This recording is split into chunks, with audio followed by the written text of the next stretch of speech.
My boyfriend locked me out of our own apartment because he was on an important call. I walked away instead of fighting. The next day, when the neighbors confronted him in front of everyone, he completely lost it. And that was when I realized I was done. My name is Clara Whitmore.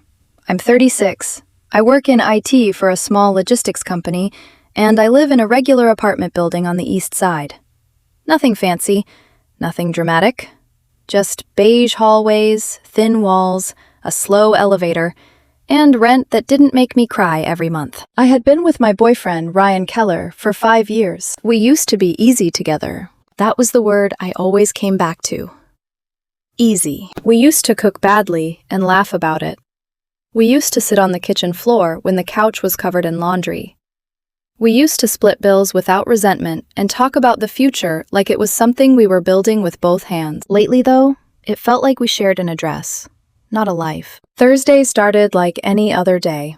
I stopped at the grocery store after work for milk, chicken, and frozen dinners because neither of us had cooked properly in a week.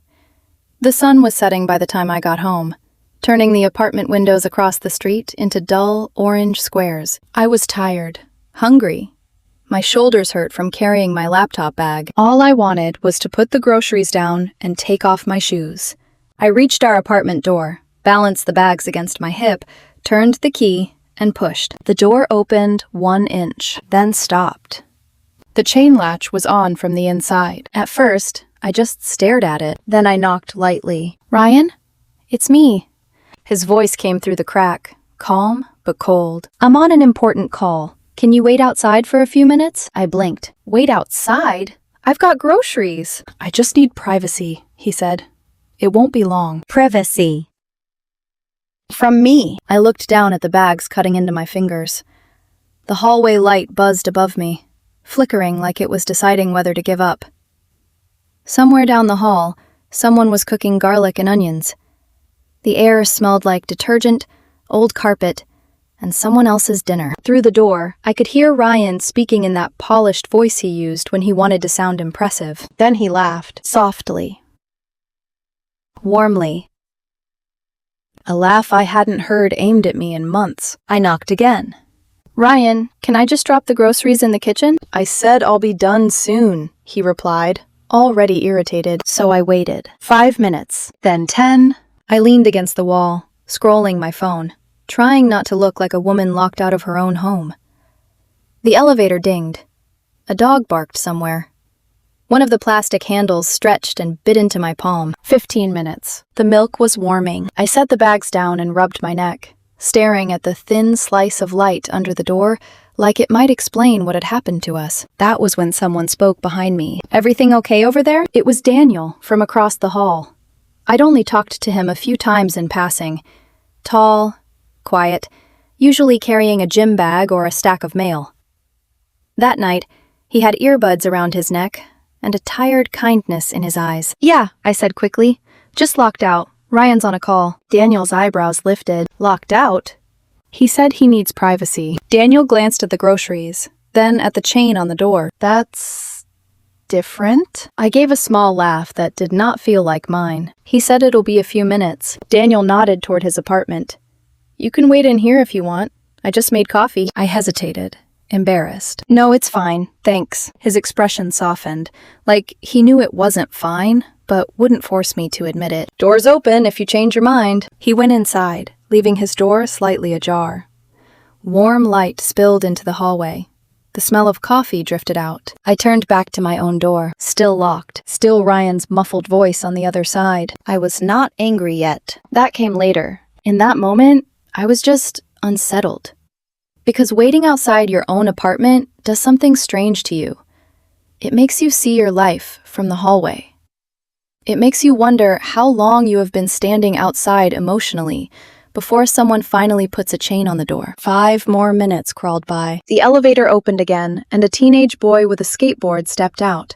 He saw me, saw the groceries, saw the door open 1 inch, then looked down fast and pretended not to notice. I couldn't blame him. I looked like a delivery person no one wanted to pay. I knocked harder. "Ryan, it's been 20 minutes. His voice came back instantly. I said soon. That tone. It wasn't new. I had heard it when I asked if we could eat dinner together. When I asked why he stayed up texting after midnight. When I asked if everything between us was okay, and he said, "Can we not do this right now?" Only this time, there was a locked door between us. I picked up the bags again. One had started to tear from condensation. For 1 second, I thought about leaving everything at the door and walking away, but I didn't. I kept standing there, watching the light under the door. Then Daniel's door opened again. Still waiting? Yeah, must be one serious call. I tried to smile. Apparently. He leaned against his doorframe. Some people forget life happens outside the phone. I looked at him then. Really looked. Not because it was romantic. Not because I was looking for anything. Because he had said the first normal sentence I had heard all night. Yeah, I said quietly. If you get tired of standing, there's a chair in here. Thanks. I'll manage. 3 more minutes passed before the chain finally slid. The door opened. Ryan stood there in a dark sweater, phone still in hand, expression smooth and unreadable. Sorry, he said. Call ran long. That was it. No real explanation. No apology that landed anywhere. Just a flat little word before he turned and walked toward the kitchen like I had been waiting outside a cafe, not our home. When I stepped in, the apartment felt colder than the hallway. Not because of the temperature, because of him. I set the groceries on the counter. The milk was warm. The frozen dinners were soft. The chicken package had sweated through the plastic bag. You could have texted me to stay downstairs, I said, trying to keep my voice calm. Ryan didn't look up from his phone. I told you I needed privacy. By locking me out? He sighed, like I was making him explain basic manners to a child. Clara, it was a work call. Sensitive stuff. I needed space to think without you walking around or asking me things. I stared at him. You think me being in my own apartment is a distraction? I didn't say that. You kind of did. He finally looked up. His face had already closed. You're blowing this out of proportion. It was almost 25 minutes. Oh my God, he said. You timed it? I was standing in the hallway holding chicken and milk. What else was I supposed to do? Ryan dropped his phone on the counter. You always take everything so personally. I needed a few minutes of peace, and suddenly I'm the villain. Peace. That word hit harder than I expected, because I had been shrinking myself for months, trying to give him exactly that. I rubbed my hands over my face. I just don't understand how you think this is normal. We live together. You don't get to lock me out. He crossed his arms. You're making it sound worse than it is. It's not like I threw you out. The worst part was that he believed that. I looked around the kitchen. Clean. Organized. Lifeless. There was a time when this same space had felt like the center of our little world. The night we moved in, we had eaten cold pizza on the floor because the furniture hadn't arrived. Ryan had kissed tomato sauce off my thumb and told me, "This place is ugly, but it's ours." Now even the refrigerator hum sounded careful. Look, he said, softer, but still annoyed. I'm sorry if it upset you, but it's not a big deal. Can we not turn this into something? That was Ryan's favorite sentence. Can we not turn this into something? As if I was the one creating the problem by noticing it. Before I could answer, my phone buzzed on the counter. A message preview flashed from the building WhatsApp group. Building residents. I ignored it at first. Then, it pinged again. And again. Ryan glanced at it. Probably another trash schedule complaint. Yeah, I said, distracted. Before I could check, there was a soft knock at the door. Ryan frowned. Who is that? I opened it. Daniel stood there, holding one of the grocery bags. Hey, he said. You left this outside. I blinked, realizing I really had missed one in the hallway. Oh, thanks. I didn't even notice. No problem, Daniel said.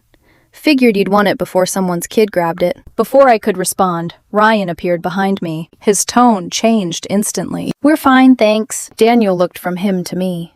His expression stayed polite. Sure, have a good night. Thanks again, I said quietly. When I closed the door, I could feel Ryan's eyes on my back. You two seem friendly. I turned slowly. He brought me a grocery bag. Right.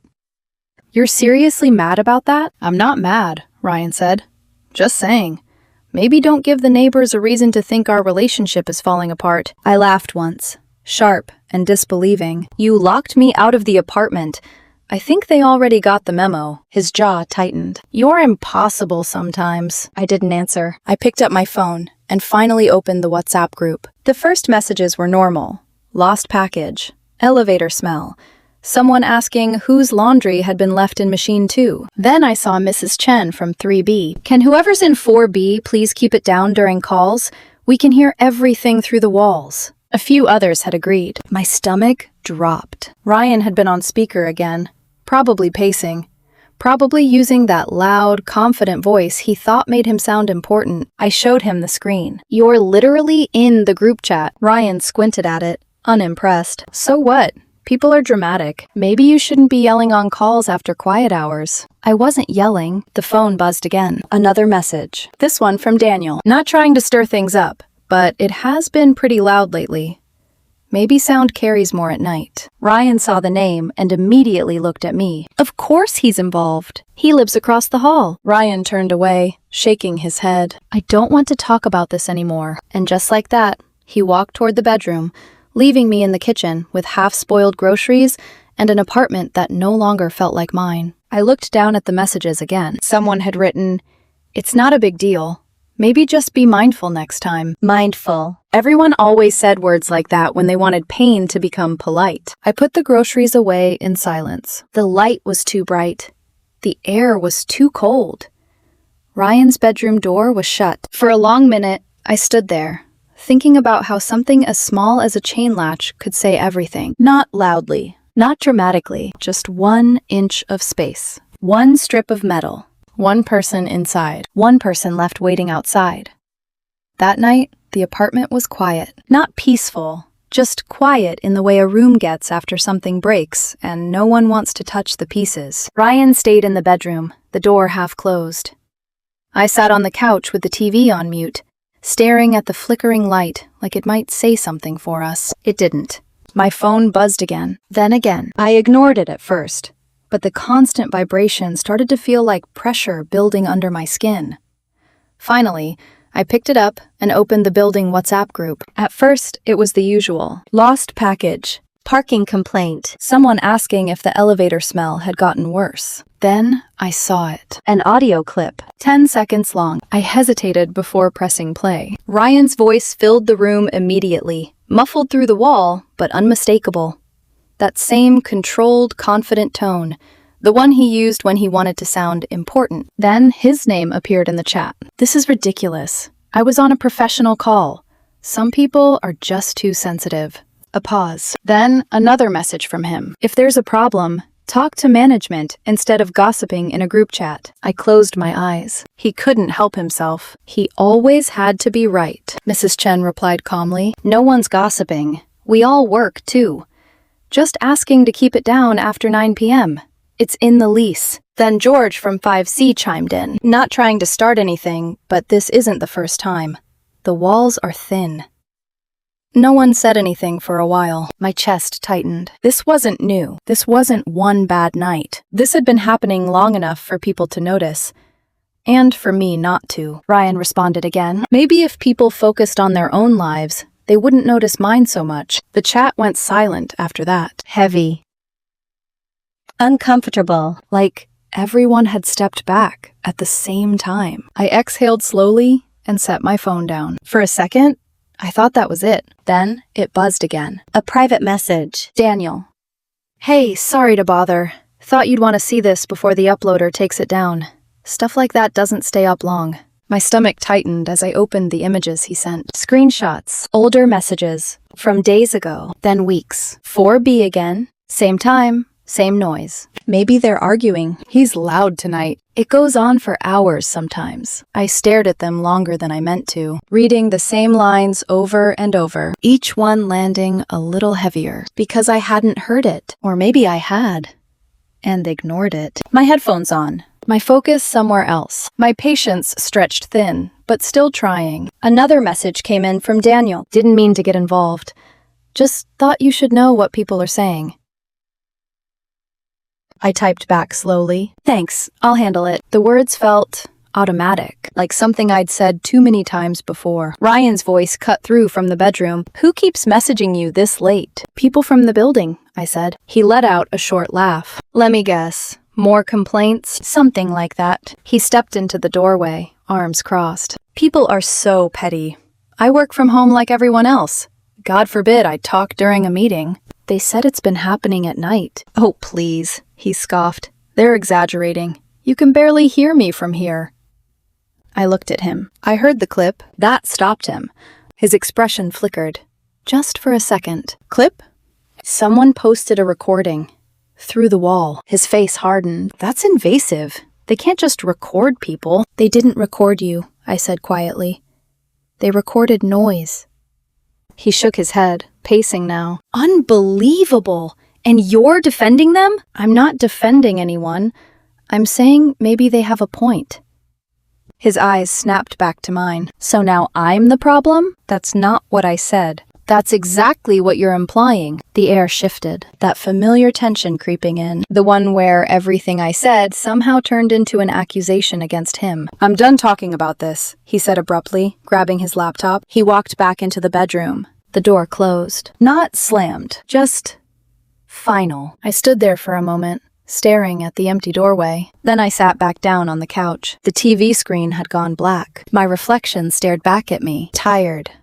Not angry, just tired. I picked up my phone again and scrolled through the screenshots Daniel had sent. The pattern was obvious now. Late nights, raised voices, complaints, silence. Repeat. I opened the main group chat again. The last message was from the building super. Please remember, quiet hours start at 9 p.m. Thanks, everyone. Short. Polite. Direct. I thought about showing everything to Ryan. All the screenshots, all the messages, all the evidence that this wasn't in my head. But I already knew how it would go. He'd dismiss it, twist it, turn it into something about trust, or privacy, or me taking things too seriously. And somehow, by the end of it, I'd be apologizing, so I didn't. I leaned back into the couch. The fridge hummed softly. A car passed outside, and through the bedroom wall, Ryan's voice. Again, quieter this time, but still there. Constant. I couldn't tell if he was on a call, or just talking to someone who actually listened to him. My phone buzzed once more. Another message from Daniel. Don't let him make you think you're crazy. I stared at it for a long time. Long enough for the screen to dim. Long enough for my reflection to fade. Because the worst part wasn't the noise, or the locked door, or even the way Ryan dismissed everything. It was the slow, quiet way I had started doubting myself, second-guessing what I heard, what I felt, what I knew. I turned off the TV completely. The room fell into darkness, except for the faint light leaking under the bedroom door. I sat there, listening to his voice bleed through the wall, and for the first time, I didn't wonder if I was overreacting. I wondered how long I had been pretending this was normal. The next few days were careful. That was careful in the way we spoke, careful in the way we moved around each other. Ryan kept conversations short. Morning. You ate? Got a meeting. And I matched him. Yeah. Later. Okay. We weren't fighting, but we weren't anything else either. The apartment felt heavier, like even small sounds, cutlery, footsteps, the hum of the fridge, carried too much weight. By the following Thursday, the silence had stretched thin, ready to snap. I got home earlier than usual that day. I didn't tell him. Part of me thought, maybe we could eat together. Maybe we could talk. Maybe we could fix something before it broke completely. The apartment lights were on, but something felt off, too quiet. I stepped inside, setting my keys down gently. Then I heard it, Ryan's voice, from the living room, soft at first, then laughing. I froze in the hallway. It wasn't the laugh that bothered me. It was how easy it sounded, how natural, how familiar. I moved closer. The laptop sat open on the coffee table, the camera angled toward him. He didn't see me. His whole face looked different, relaxed, alive, like the version of him I hadn't seen in months. Yeah, he said, smiling. You're terrible. Stop. A woman's voice came through the speakers. Light. Teasing. You started it. Something inside me tightened. I didn't want to listen, but I couldn't not. Because whatever this was, it wasn't the version of Ryan I got anymore. I cleared my throat as I stepped into the room. His smile vanished instantly. He snapped the laptop halfway shut, hands hovering like he didn't know where to put them. "Hey," he said too quickly. "You're home early?" "Yeah." I looked at the laptop. "Who are you talking to?" He blinked. "Just a little too slow. Just a coworker. Marketing team. We were going over next week's campaign." I nodded once. "Sounded fun for a work call." His jaw tightened. "We were done with work stuff. She just stayed on for a minute." "Right." I held his gaze. "Didn't realize you two joked like that." "Clara, don't start." I felt something shift inside me. Not anger. Not jealousy. Clarity. "I didn't start anything," I said calmly. "I just walked in." "You're twisting this into something it's not." "I didn't twist anything." His voice sharpened. "You're paranoid." I almost laughed. Because that word had been coming for a while. "I don't care about the call," I said quietly. That surprised him. I care that I have to walk into my own home like a stranger, just to figure out what version of you I'm going to get. He stood up, arms crossed. Defensive. "What's that supposed to mean?" "It means I don't know who you are when you're like this. Closed off, defensive, secretive." He scoffed. "Here we go again." "No," I said. My voice stayed steady. "Not again." Something in my tone made him pause. "I'm not doing this tonight." He stared at me. "So you're just walking away?" I grabbed my jacket. "Yeah." "Seriously?" "Yeah," I repeated. "Before this turns into another argument where nobody listens." I didn't slam the door, but I didn't close it quietly either. Outside, the air felt colder than it should have. Sharper. Cleaner. I walked past the elevator, past the stairs, all the way up to the roof. I needed space. Real space. Not the kind that comes with a locked door. The kind that lets you breathe. The rooftop was empty when I stepped out. Cold air hit my face immediately, sharp enough to cut through everything I'd been holding in. The city stretched out below, lights flickering, cars moving, people living their lives without knowing mine had just shifted. I walked to the railing and rested my hands against the metal. It was cold, real, grounding. For a few minutes, I didn't think. I just breathed. In, out, like I was reminding my body how to exist outside that apartment. The elevator door opened behind me. Footsteps. I didn't turn right away. "Didn't take you for the rooftop type," Daniel's voice said. I glanced over my shoulder. He was holding 2 cans of soda, one already extended toward me like he had expected to find me there. "I didn't know I was either," I said, taking it. "Rough night?" I let out a quiet breath. "Not rough," I said. "Just clear." He leaned beside me, resting his arms on the railing. "Clear usually comes after rough." "Yeah," I admitted.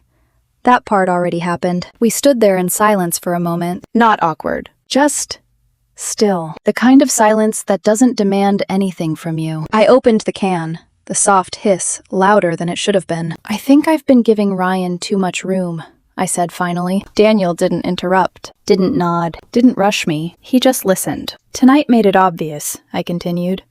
"He can laugh with someone else like everything's fine. But the second I ask a simple question, I'm paranoid." I stared out at the skyline. "That's not a relationship," I said quietly.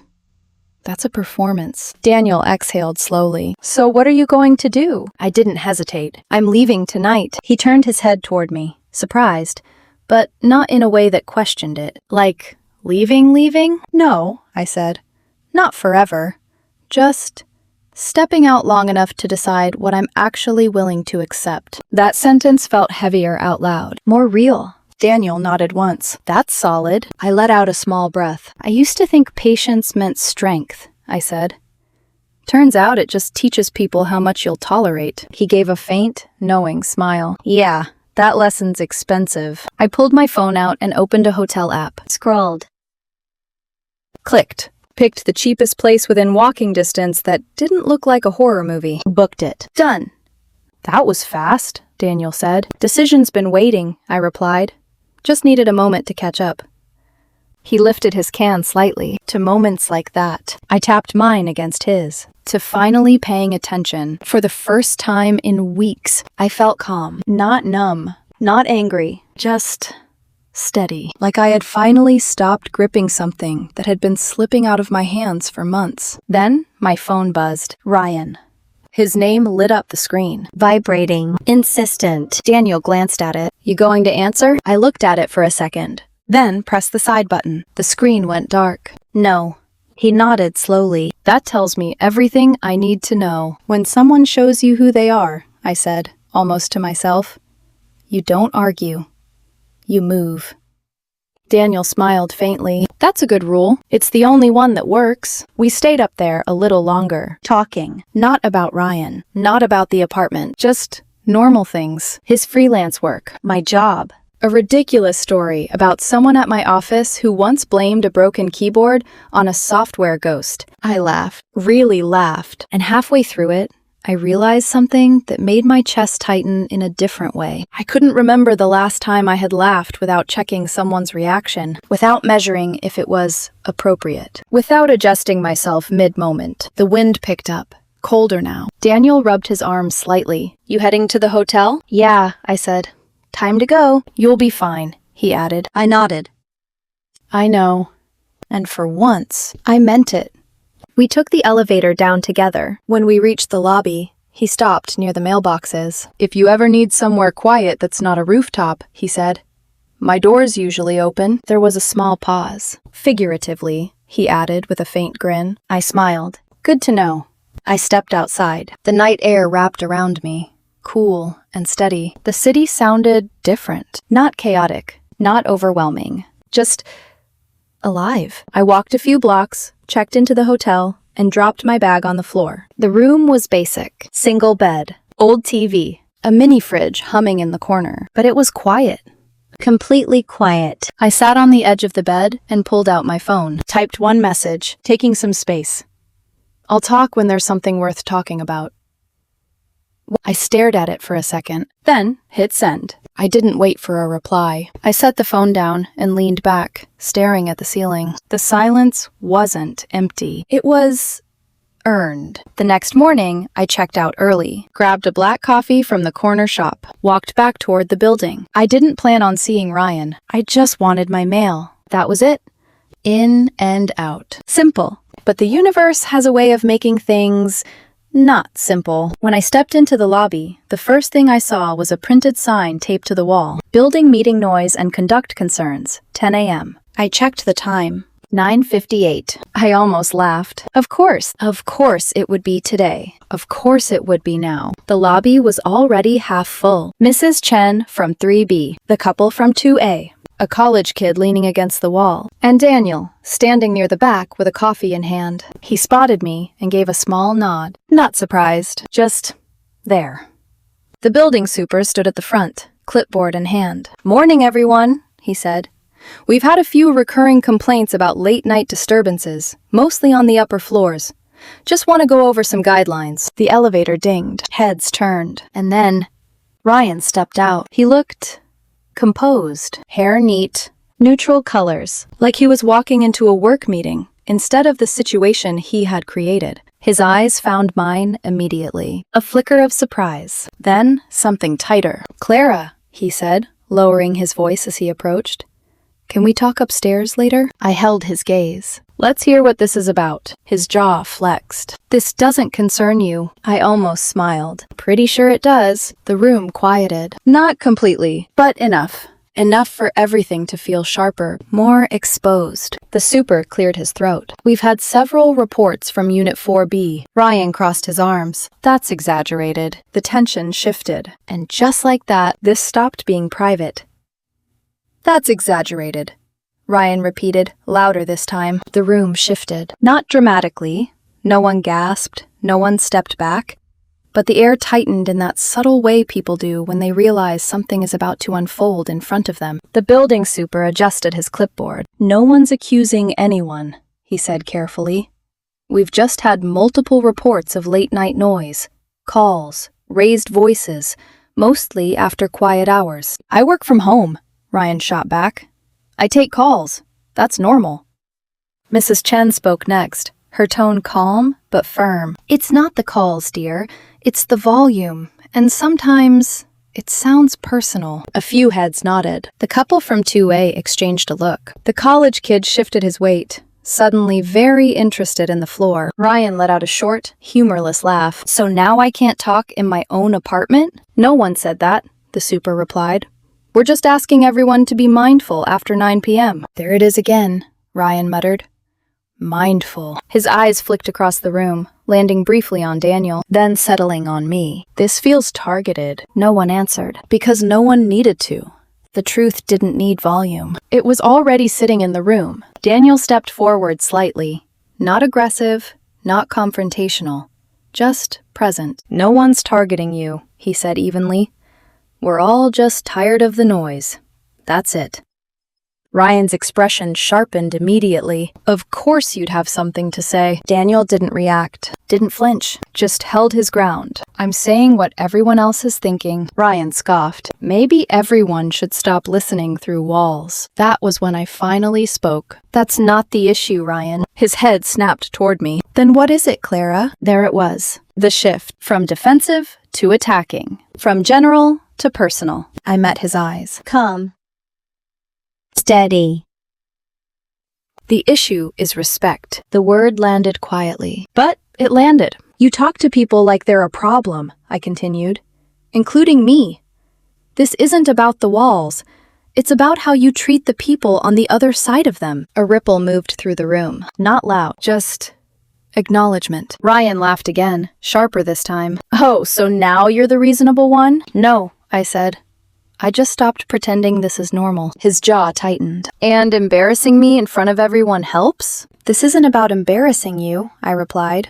You did that yourself when you started arguing with the entire building over basic courtesy. The super shifted uncomfortably. Maybe we should wrap this up. I'll keep it simple, I said, cutting in gently, because this wasn't about winning an argument. It was about ending one. Ryan, I said, turning fully toward him, I'm taking more time away.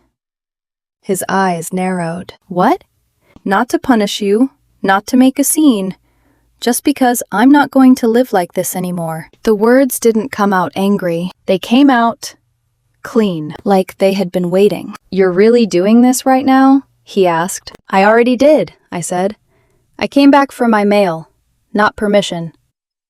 A quiet shift moved through the room again. People didn't look at me. They looked at him. Because for the first time, he didn't have control of the narrative. Ryan took a step closer, lowered his voice. So that's it? You're just walking away? I'm done with the disrespect. His lips pressed into a thin line. You think leaving makes you strong? I shook my head slightly. No, but it keeps me sane. That landed harder than anything else I had said. Because there was no anger in it, no performance, just truth. For a moment, he didn't respond, didn't argue, didn't deflect. He just stood there. And in that silence, something cracked. Not loudly, not visibly, but enough. The super cleared his throat again, more firmly this time. All right, folks, I think we've covered everything. Quiet hours start at 9 p.m. Let's all just be respectful moving forward. People began to shift, step back, break the circle. Conversations started in low murmurs. Mrs. Chen gave me a small, sympathetic nod as she passed. Sometimes distance helps people listen, she said softly. Ryan let out a short breath. Thanks for the advice, he muttered. I didn't react, because she wasn't talking to him. She was talking to me, and she was right. You don't hear someone clearly when they're standing right next to you. You hear them when they stop speaking. Ryan turned back to me, his voice lower now, tighter. So what? You're just done? I'm done explaining why this isn't okay, I said. What you do with that is up to you. And if I fix it, I held his gaze. If you fix it for real, it won't be for me. It'll be because you finally understand what you've been doing. That wasn't what he wanted. He wanted a condition, a checklist, a way back that he could control. I wasn't giving him that. His expression hardened. So you're just going to disappear? I'm going to live somewhere I don't feel like a guest. That was the moment, the exact moment, When he realized this wasn't another argument he could outlast, he let out a quiet, bitter laugh. Unbelievable. Then he turned, walked past everyone, and left. No apology, no resolution, just the echo of a door opening and closing somewhere down the hall. The room exhaled, not dramatically, just subtly, like tension had been released from something no one wanted to hold. Daniel stepped closer. "You handled that better than I would have," he said. "I wasn't trying to win," I replied. "I know," he said. "That's why it worked." I picked up my mail from the counter. Bills, a coupon flyer, an empty envelope labeled "Current Resident." I almost smiled. Fitting. When I stepped outside, the sunlight hit differently. Warm. Clear. Like the air had been rinsed. I stood there for a second, just standing. No pressure, no voice behind a door, no version of myself adjusting to keep the peace. Daniel came out a minute later, coffee still in hand. "You heading back to the hotel?" he asked. "Maybe," I said. "Or maybe somewhere better." He smiled slightly. "Good. That place looked depressing." I laughed. "Yeah, I think I'm ready for better lighting." He nodded once. "Good." I started walking. Not fast, not slow, just forward. And for the first time in a long time, I wasn't trying to fix anything. I wasn't trying to explain anything. I wasn't waiting for someone to let me back in. I was just leaving. I didn't go back to the hotel. Halfway there, I stopped walking. Not because I was unsure, because I realized I didn't want temporary anymore. I didn't want another place where I would count the days until I had to go back and face the same version of my life. So I turned around, pulled out my phone, and searched for something else. Short-term rentals, month to month. Something small, something quiet, something mine. By the end of the afternoon, I was standing in a furnished studio on the other side of town. It wasn't impressive. Plain walls, a narrow couch, a small table that looked like it had survived at least 3 different tenants. But it was clean, quiet, still. The landlord handed me a single key on a thin metal ring. "That's the only copy," he said. I nodded. The weight of it in my hand felt heavier than it should have. Not physically. Something else. Something that had nothing to do with metal. The first night, I didn't unpack much. Just my laptop, a change of clothes, toothbrush in the bathroom. I sat on the couch scrolling through my phone, watching messages pile up. Ryan. Long texts. Paragraphs. Apologies tangled with explanations. "I've been stressed. You misunderstood. I didn't mean it like that. I just needed space." The same words. Rearranged. Recycled. Resent. I read them all once. Then I typed one line back. "I'm not angry. I'm just done being treated like I don't exist." I stared at it for a second. Then sent it. And that was it. No follow-up. No argument. No reopening something I had already walked out of. I set my phone down and didn't pick it up again that night. The silence in the studio wasn't empty. It didn't echo. It didn't press in on me. It just stayed. Steady. The next morning, I woke up without that tight feeling in my chest, the one that usually hit before my eyes even opened. I made coffee with a cheap machine that sounded like it was struggling to stay alive, sat at the small table, and opened a notebook I bought on the way home. Not for journaling, not for reflection, just clarity. I wrote 2 headings: what I refuse, what I bring. Under the first, I wrote disrespect, being dismissed. Silence used as control. Walking on eggshells to keep peace. Under the second, stability, loyalty, patience, calm. I stared at the list for a long time, then closed the notebook. It didn't feel dramatic. It didn't feel like a big moment. It just felt honest. The rest of the day passed quietly. I bought a few groceries, set up the kitchen just enough to function, moved things around until the space felt less like someone else's life and more like the beginning of mine. By evening, it wasn't perfect, but it was enough, and that mattered more. While I was boiling water, my phone buzzed. "Daniel, you alive over there?" I smiled without thinking. "Barely. Coffee is keeping me functional." His reply came almost instantly. "Progress. Don't forget to eat something real." I glanced at the empty counter, trying. No stove yet. "Then I'm ordering food. What do you want?" "Nothing. I'm good." That's not a real answer. I hesitated, then sent my address. 30 minutes later, there was a knock on the door. I opened it to find a delivery bag in a stranger's hand. Order for Clara. I took it, confused for half a second, then saw the note taped to the top. No arguments, just food. D. I sat on the couch and ate straight from the container. It was simple, warm, grounding. The kind of meal you don't overthink. Later that night, I called Ryan, not to fix anything, not to argue, just to close the door properly. He picked up on the second ring. Clara, he said quickly.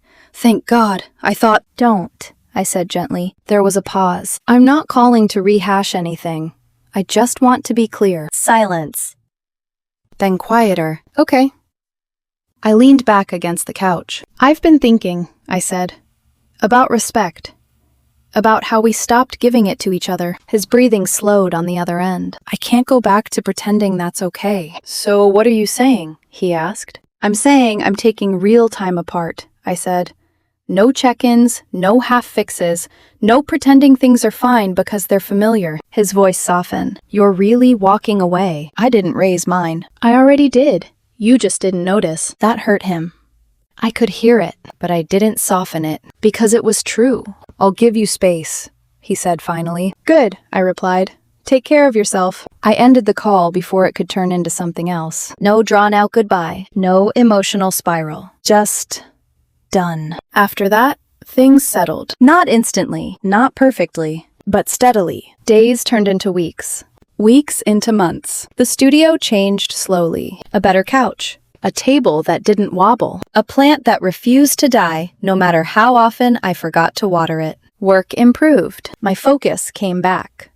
I stopped checking my phone every time it buzzed. Ryan kept texting for a while. Apologies. Promises. Excuses. Then less. Then nothing. And the silence that followed didn't feel like loss. It felt like space. One evening, about 6 months later, I ran into Daniel near the train station, paint on his hands, a canvas bag slung over his shoulder. Still surviving without my food deliveries? He asked. Barely, I said. He laughed. Good.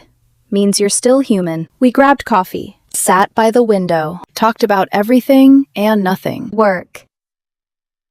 His projects. A stray cat that had apparently decided his building belonged to it. At some point, he looked at me. Hey, he said. How've you been? I didn't think about it. Better, I said. Not perfect, not healed in some dramatic way. Just better. He smiled. You look it. That night, walking home, I passed a building that looked like my old one. Same dull walls, same narrow balconies. For a second, I pictured myself standing outside that door, holding groceries, waiting. I didn't feel angry. I didn't feel hurt. I just felt grateful that I had left. Back in my studio, I dropped my keys onto the counter. The sound echoed lightly. I looked at them for a moment, then picked them up again. One key, one lock, no chain, no waiting. No one deciding when I was allowed inside. Just me, choosing. For the first time in a long time, I wasn't standing outside my own life anymore. I was inside it.